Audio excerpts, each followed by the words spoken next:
Good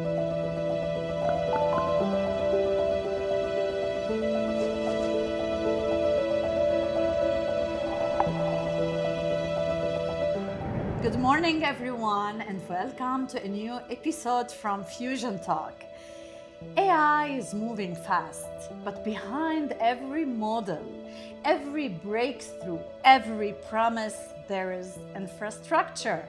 And that infrastructure is energy hungry, resource intensive, and increasingly under pressure to be sustainable. Today, I'm joined by someone working right at the intersection. Safaa Abdel Baki is an AI infrastructure and data center strategy advisor based in Dubai. She works with governments and private sector players across the GCC, shaping how data centers are planned, powered, and governed. From auditing designs against global standards to advising on national level policies, Safaa brings both technical depth and strategic clarity to one of the most critical yet least understood layers of the AI revolution. Safaa, welcome to Fusion Talks. Thank you so much. Thank you so much. So delighted to have you because it's the first time we're hosting a guest to tackle and address AI infrastructure. So when we say digital infrastructure, what are we really talking about and why should business leaders care? So digital infrastructure is the digital backbone of every single transaction or digital transaction that we do on our daily basis, whether we're texting on WhatsApp, posting on social media, or as simple as typing a ChatGPT prompt. And none of that could happen without the presence of something called data centers. All right. So what's data centers in very simple terms? They are huge facilities filled with racks of servers that needs to be powered, cooled, and have a good connectivity. And what we're seeing nowadays that the data centers are being scaled to a manner that wasn't imagined before. Before we used to talk about megawatts and now we're talking about gigawatts only. So this is why exactly business leaders should care, because this will determine how were they gonna scale AI and how they're gonna be influenced to the exposure of energy costs or constraints. So digital infrastructure was not just a technology problem or technology that's sitting in the background like before. It is now a strategic foundation for all business leaders, and the ones who are able to secure the land, the power, and have good connectivity will be the ones who will lead the AI race in the next decade. And accelerate it. Awesome. Why are data centers becoming one of the most critical bottlenecks as well in the AI bloom? The data center itself nowadays is not the bottleneck, it's the power. So every company is now fighting just to secure power, because as I mentioned, we're talking about a scale that has not been imagined before. Unprecedented. Exactly. So what's happening is that they are trying, not any grid in the whole world was prepared for this kind of demand. So everyone is now racing not to build a data center but to secure power in the first place. And if you could look worldwide, I can give you numbers, you can see how critical is the power constraint is becoming. If you want to connect to the grid, let's say in Amsterdam or in London, it will take you 7 years to connect to the grid. In Tokyo it will take 10 years, and Northern Virginia, which is the hub of data centers, it is 7 years. So imagine a hyperscaler or a company wants to come and build a data center and wants to connect to the grid, and they tell her, like, you want to wait 7 to 10 years. Impossible. Impossible. If we're talking about the AI race, they're not even in the race before they even enter it. So this is the main bottleneck that's happening nowadays. But what are they doing? they're doing something called behind the meter generation, which is generating power on their own. And we're seeing it with the hyperscaler, and the first microgrid in Europe that has been announced last month is with Pure Data Centers, where they announced the first microgrid of 110 megawatts because they could not connect to the grid because Dublin paused the interconnection queue until 2028. Wow. And if we want to talk about someone who set the record straight in this, is Elon Musk. So Elon Musk, he was able to build his XAI data center in Memphis in only 122 days. How he did that? He literally bought a gas turbines so he could power the data center. But again, this is one part of the equation that everyone is looking about, is speed. But the other part is sustainability. And this is what exactly happened with Elon Musk. So environmentalists there, they filed a petition so they could remove some of the gas turbines because they're literally causing the environment to be literally black above the data center. So speed is important. Speed to get to power your data center is very important, but sometimes the hyperscalers or companies forget the other part of the equation, which is the environmental impact, which they are now prioritizing speed over sustainability. This is a great angle that we're going to tap into. So let's move into energy, water, and the trade-offs of sustainability. How energy intensive is AI infrastructure really? And what does that mean for net zero ambitions? Yes. So as I told you, we're moving from megawatts to gigawatts. And before data centers, the rack, which is like a closet full of servers. So the rack 3 years ago or 4 years ago was average between 8 to 15 kilowatts, which is fine. Now we're talking about rack densities of 100 kilowatts and soon to be 600 kilowatts. And in the near future, they're promising racks of 1 megawatts. Wow. So we were talking a complete data center of 1 megawatt, which is now equivalent to one rack only. And in no time, this evolution. Exactly. This is the speed that we're talking about. This is the scale that is happening. And I'll give you a small example so we could see the emission part or the carbon dioxide part.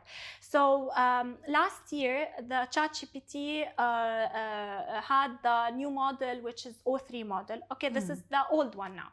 But their study was done that they gave ChatGPT O3 model a puzzle to solve. It is a simple puzzle for a human being, but they wanted to see how AI could solve this. Yeah. So it took 14 minutes to solve this puzzle, but during this, it consumed 11.8 megawatt hour of energy only in these 13 minutes. Oh my And if we want to do the equations, the math equations, and we did a whole study, and by the end we reached that this task only consumed 487 megawatt power. And right now the ChatGPT users reach 1 billion users per week. Imagine that these 1 billion users are using this task to complete this puzzle simultaneously, and the numbers are shocking. We are in this task only, if every ChatGPT user asks ChatGPT to do this, they are consuming 487 terawatt of power. And the whole world generates only now 8 terawatt power. So you could see the difference. One task could be 60 times more the whole world power. And they calculated the carbon dioxide emission for this task only, and they found that it will release 4 tons of CO2. Needless to mention the water. Exactly. This is a whole different story right now. But yes, it is crazy. You could see how the scale that we're talking about, which is by one way or another, is affecting the environment. And concerning the net zero targets, it is right now very ambitious, and as you can see, many of the hyperscalers we look at, including Microsoft, Google, they set targets. Microsoft set to be carbon negative by 2030. Google wants to be net zero by 2030. Amazon by 2040. So these targets were set long before the AI era. So now it's a new challenge for them.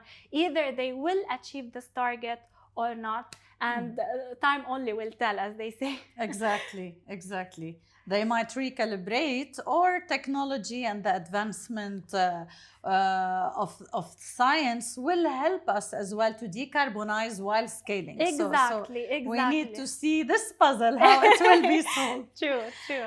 All right, so let's move to the GCC, since we are based in the UAE, and talk about growth versus the responsibility from this lens. You have described the region as being critical inflection point. What makes this moment so decisive? What makes this moment so decisive, because we moved from talking about AI to actually deploying the infrastructure behind it. And we want to be the hub, the regional hub. Region hub. There are so many AI ambitious goals, and either here in UAE we have the Stargate project, which is led by the G42. The set target is to reach 5 gigawatts, which is crazy. And a similar story here in KSA with Humane. They also set similar targets with the 250 megawatts to be live soon, hopefully. So the scale here is going to be which will define the next AI decade for this region. Why? Because if we look at the global figures and we see what's happening globally, there's a CBRE report that shows the vacancy of utilization of co-location data centers. We're not talking AI or hyperscale, but this gives you an image or a snapshot what's happening globally. So according to CBRE report, the utilization in Northern Virginia is almost 99%, and the vacancy right now is 0.5% only. So there's no way you could build a data center here. And if we want to talk about the FLAP-D market, which is the European hub, which is Frankfurt, London, Amsterdam, Paris, and Dublin, the vacancy of all countries combined together is not more than 8%, and the utilization reached 90%. So here now, this is exactly the opportunity for us, so we could take advantage of the grid constraints that they have. They have so many grid constraints here in KSA, for example. We could connect to the substation if it is expedited in 24 months, comparing to years in Europe or in the US. So, and if we want to take advantage of the electricity prices, we have very competitive electricity prices comparing the global prices. We have abundance of land, and we have the talent that is rising right now. So we could take advantage of all of this to be the next generation or the next AI lead in this, could be in this region.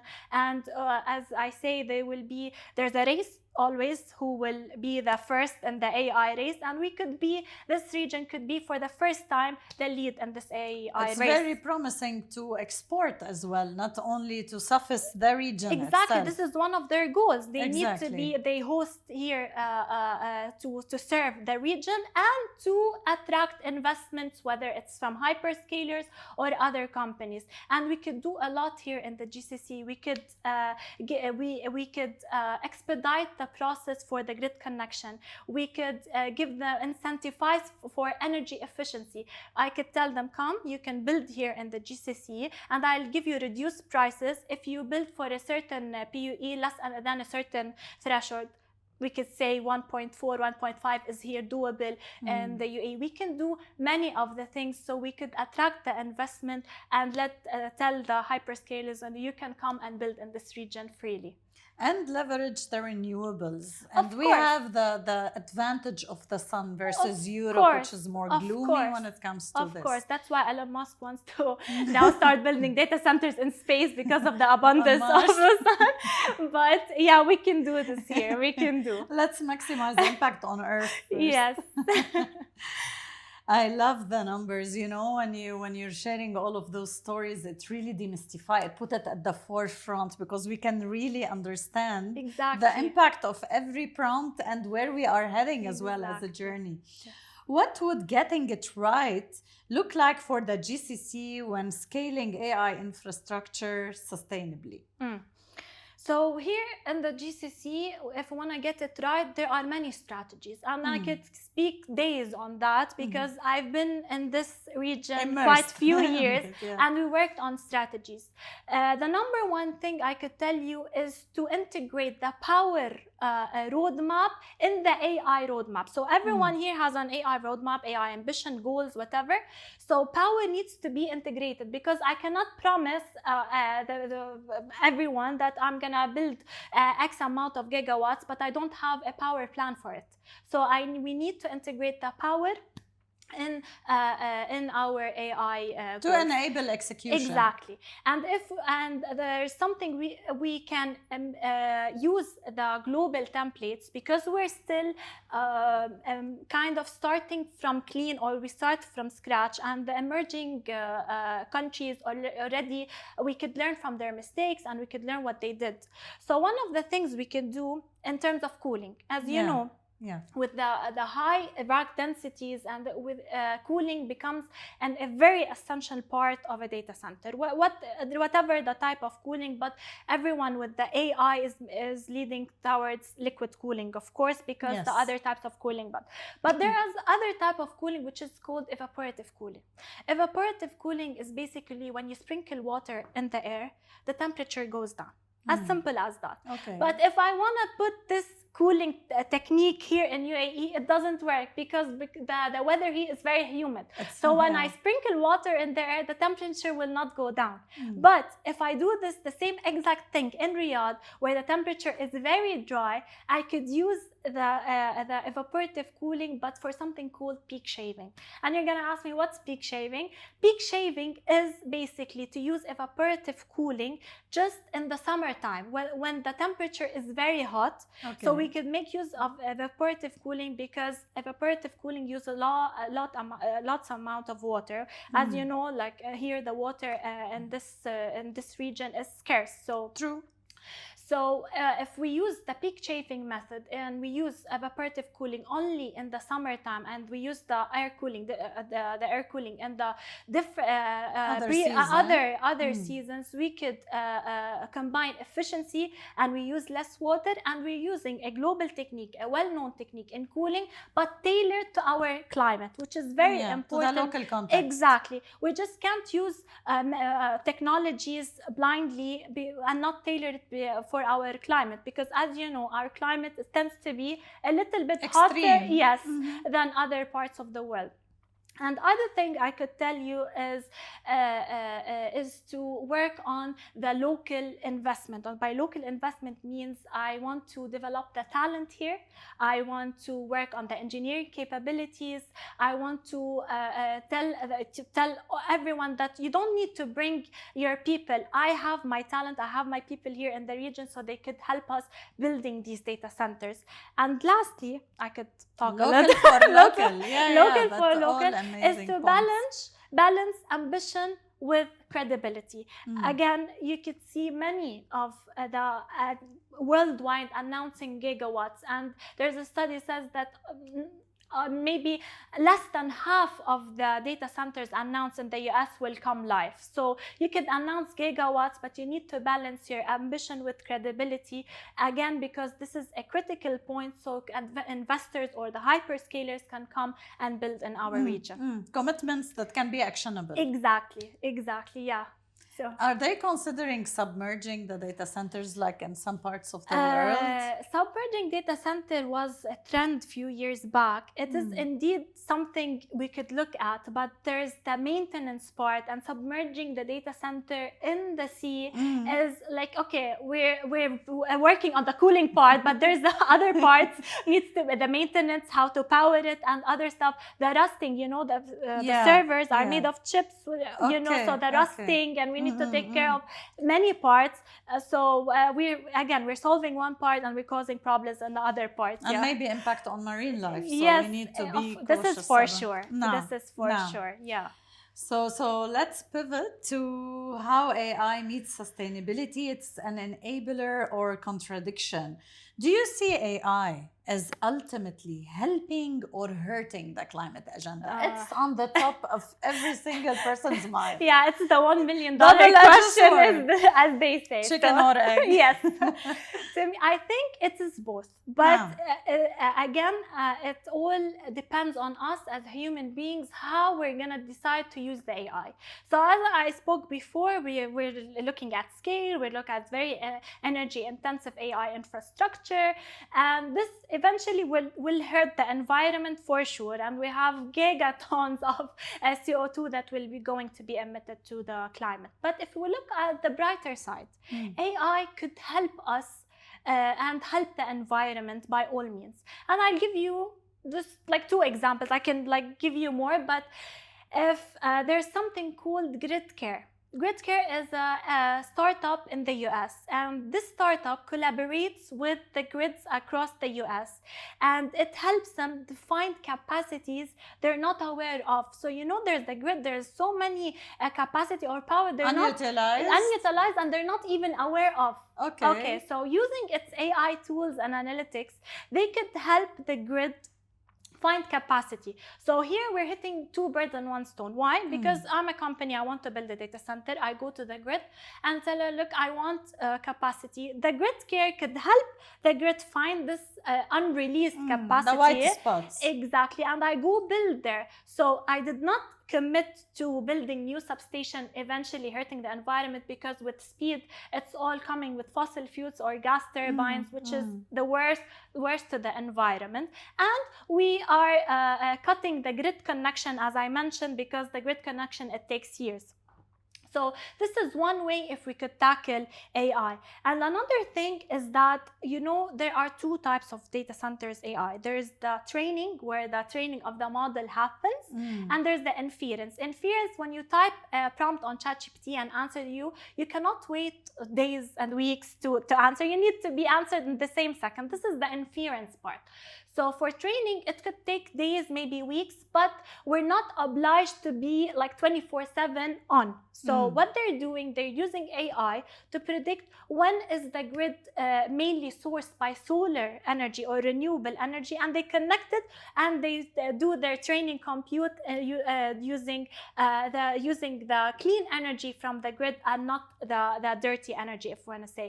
So I could go on and on of many examples that AI could help us, could help the environment. But again, as I told you, it depends on us, the human beings, how we decide to build. How we're steering it. How we're steering. Am I choosing speed as I bring in gas turbines or fossil fuels to power my data center, or I can invest in renewable energy, or I can invest in nuclear energy with many now companies, and I can see the future of nuclear energy. That's why you can see many of the hyperscalers are investing in nuclear energy.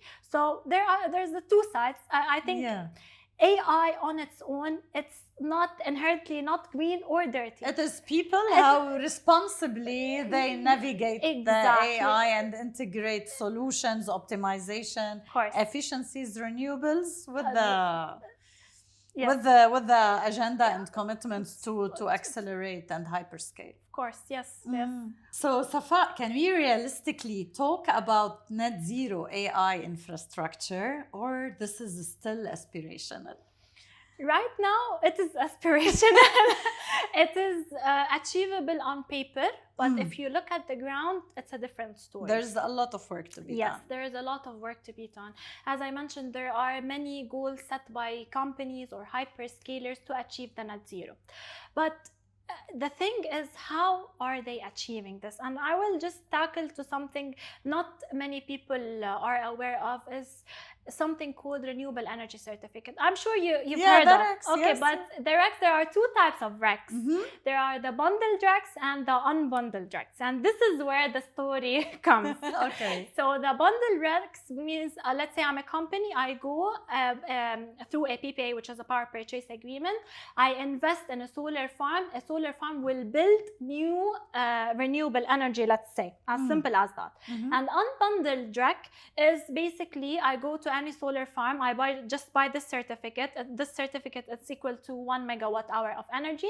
I buy this certificate, I claim I'm 100% renewable. No, this is not the story, because not everyone knows what's happening on the ground. You need to have this background. So what's happening is that some of the hyperscalers stop purchasing unbundled RECs because it does not define something called additionality. And by additionality, I'm not doing something for the nature. I'm not doing any additional renewable energy farm or a solar farm, wind farm, whatever it is. So Microsoft stopped purchasing unbundled RECs since 2024. And there's another thing, there's Google working on carbon-free energy, which is the CFE. They're trying to match hourly SFEs, which is not annual, because annual, does not work. Hourly CFEs through the grid, so they could know by hourly basis if the grid is powering the data center with clean energy or not. So this is you look at many of the hyperscalers tend to I'm 100% renewable, but it's kind of a marketing strategy. If you look at the ground, it's different. It's not just I buy the certificate that I'm 100% renewable. This is not the story. I need to build new renewable. I need to invest in nuclear, to authenticate it, to substantiate it. Exactly. And there's another thing I would like to talk about, is the importance of working in the design phase. So when we're building a data center, there's a design phase, and then you start the construction. And you can't imagine how much you can do in the design phase in order to achieve your goals and be efficient. So I audited some of the companies in the UK across like ISO 22237, EN 5600. They are data center standards. I will not go and talk about these, but what I'm going to tell you, that we audited this data center in the design phase, and we were able to achieve many targets. We decrease the PUE, increase efficiency, having better cooling technologies or efficiency in the cooling techniques, and I can go on and on. Because the important part is that the things I can solve in the design phase will cost me less and will take less time. But once I build the data center and decide to decarbonize and change the things that I was supposed to do at the design phase, it will be too late, and it will be very costly. Complex, and you're wasting time instead of having it from the onset of the design. Yes. True. Yeah, same applies to F&B sector when we package the goods. So how to think about reducing virgin plastic by design, having recyclable, biodegradable material by design. So truly that design is not only faster, it is wiser, and it can support sometimes embedding circularity as well within the product itself. Lovely. It's getting so exciting. So let's move as well to policies. So we talked a lot about the efforts of the private sector, in creating and maintaining, disposing, and it's very important to understand as well policy, governance, and what leaders must do now. From your experience advising governments, what is still missing, Safaa, in how data center infrastructure is governed? Yes, so Indeed, if we want to start globally, we could see many of the standards, especially in Europe, there are standards tailored just for the data centers. We have the CSRD, the Corporate Sustainability Reporting Directive. It's a sustainability reporting directive, but there's a part just for data centers. So what we need to know, what we need to tell that the companies or anyone wants to build a data center, we need to define what good looks like. We need to tell them. So we've seen many standards, but if we want to look at the GCC, and I've been in one of the projects where we interviewed data centers developers, whether they're small or big in some of the region here. And what we realized, we were asking them about simple KPIs for a data center, about PUE. They don't know their PUE, or they actually tell what us. What is PUE? You mentioned it before, and so maybe some of the people don't know the acronym. True. So it's power usage effectiveness. It is the total power of the facility over, it's a formula over the IT power. So it measures effectiveness of how the power is reaching the data center, whether it's reaching the IT only, it's a PUE of 1.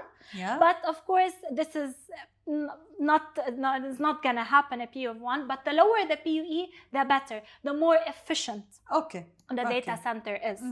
Similar to water usage effectiveness, we're doing this but with water, because you know, every cooling nowadays is only with AI, it's liquid cooling. So we were asking about KPIs, about scope 1, scope 2, scope 3 is another topic we can talk about, and sadly they don't know anything. They're not measuring because we're not giving them a threshold. Again, I believe in something. We cannot improve what we cannot measure. I cannot tell them you have to improve your PUE. You have to based on what? What is the benchmark? Exactly. Where's my threshold? What can I do? So this is where policy comes into ground. This is the importance of having a policy. And we can see here many policies, climate policies here in the UAE, the new federal law that it's coming into they're starting effect here now in May. But then I looked at it, there's nothing for the data centers. What we can do is just keep the law and just put a part just for the data centers to know what they should measure. What is my threshold? How can I report scope 1, so scope 2? So this is still missing, and we're building the size of Monaco here. Exactly. And how I'm gonna decarbonize my data center? How I'm gonna put net zero goals? And I don't know how to measure my PUE, or when I ask you about your PUE, you tell me your design PUE, which is totally different than what's happening on the ground, or what the actual this is an action point. PUE is exactly. So, and again, the missing part, if I want to say, the scope 3 emission. Here, this is the hidden part. Nobody tackles. It's the largest. Nobody. Yes. Even hyperscaler, they tend to hide or without this, there's no net zero. Exactly. I can report my scope 1. It's easy. Scope 2, it's even easy. But scope 3, there's a different story. What's happening? It's the rest of the value chain. And mainly in all standards and all policies, it is voluntary. And if it's voluntary, of course, I'm not gonna. It's not an enough nudge to move in this direction. Some things should be voluntary. Like many of the policies, CSRD is mandatory right now, but EU Code of Conduct in Europe is a voluntary. But I'm a data center developer. I could look at the EU Code of Conduct and have an idea how I am going to step up, to initiate. What's my threshold? What I'm gonna do in order to achieve my net zero or decarbonize. Because if I didn't do anything again at the design stage, it will be a different story and will take me years to decarbonize what I did during the construction of the data center. Excellent points, by the way, and this should not be paused, because if we really want to race and be the lighthouse for the region and beyond, policies, they need to walk the talk of the commitments. Exactly, yes. To enable the ecosystem to decarbonize and be credible from all angles. So I love this theme, the next generation. You are often one of the youngest in the people in the room advising senior executives, government officials in a field dominated by decades of experience. And let me say also male dominated.